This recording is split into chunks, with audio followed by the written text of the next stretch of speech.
Part one میں آج ہمارا جو سوال ہے وہ یہ ہے کہ منڈی سے کیا مراد ہے اور اس کی اہمیت واضح کریں کہ منڈی سے مراد کیا ہے کہ وہ جگہ وہ مقام جہاں پر بیچنے والا اپنی اشیاء کو لے کر بیٹھا ہوا ہوتا ہے اور جو خریدنے والا اس کے پاس جاتا ہے اور ان کے آپس میں جو ہے وہ جو بھی لین دین طے ہوتا ہے اس کے مطابق وہ خرید و فروخت کرتے ہیں۔ منڈی کی نا کچھ لوازمات ہوتی ہیں لیکن وہ لوازمات کو سمجھنا پھر منڈی کو سمجھنے میں مدد دیتا ہے۔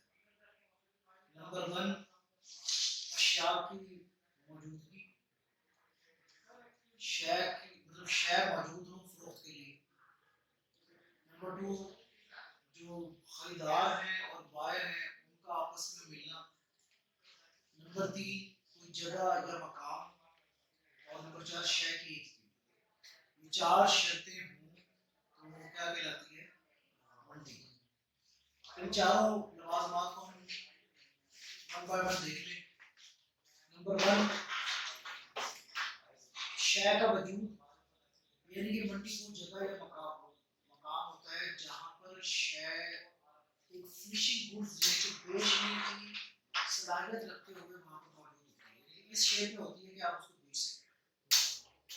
فنیشنگ گڈز جسے کہا جاتا ہے کہ مکمل تیار ہو کر وہ وہاں پر موجود ہو جس کو آپ خرید سکیں، یہ بیچنے والا بیچ سکے۔ ٹھیک ہے۔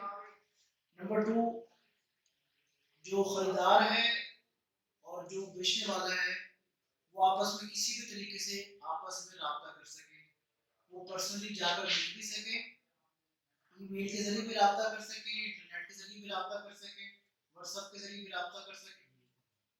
یعنی کہ ایک دوسرے کے ساتھ ان کی انٹریکشن کا ہونا ضروری ہے، چیز موجود ہو، بائر اور سیلر کا آپس میں انٹریکٹ ہونا ضروری ہے، ایک دوسرے سے ملنا ضروری ہے۔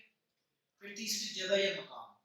منڈی کوئی ایک جگہ، ایک دکان بھی ہو سکتی ہے، ایک مارکیٹ بھی ہو سکتی ہے، ایک شہر بھی ہو سکتا ہے، ایک ملک بھی ہو سکتا ہے، پوری دنیا بھی ہو سکتی ہے۔ اور دیکھیں نا، ڈیو ٹو گلوبلائزیشن ہم کہیں سے بھی کوئی چیز منگوا سکتے ہیں اور کہیں بھی کوئی چیز ہم بیچ سکتے ہیں، بیچ سکتے ہیں۔ پھر چوتھی اس کی کیا ہے کہ شے کی ایک قیمت ہو۔ اب مثال کے طور پر کھانے والے کی ایک منڈی ہے جہاں پر گندم 100 روپے کلو گرام ہے، جبکہ اگر اس گندم کو کبیر والے جا کر فروخت کیا جائے اور وہاں پر 115 روپے اگر وہ کلو گرام مل رہی ہے تو 15 روپے بیسیکلی اس کی ٹرانسپورٹیشن چارجز ہیں جو اس کے اندر ایڈ ہوئے ہیں، قیمت ہوئی ہے۔ اگر وہ مکان بیچ رہے ہیں تو مکان میں 30 روپے اس کے اندر ایڈ ہے، قیمت ہوئی ہے۔ تو کیا ہے کہ ان چار اسینشل کا ہونا ضروری ہے کہ اشیاء کا وجود ہو، آپ کے خریدار اور بائر وہاں پر انٹریکٹ کر سکتے ہوں، ملتے ہوں، جگہ یا مقام ہو، ٹھیک ہے، اور شے کی ایک ہی قیمت ہو۔ ٹھیک ہے، تو کل ہم اس کی اہمیت کو انشاءاللہ تعالیٰ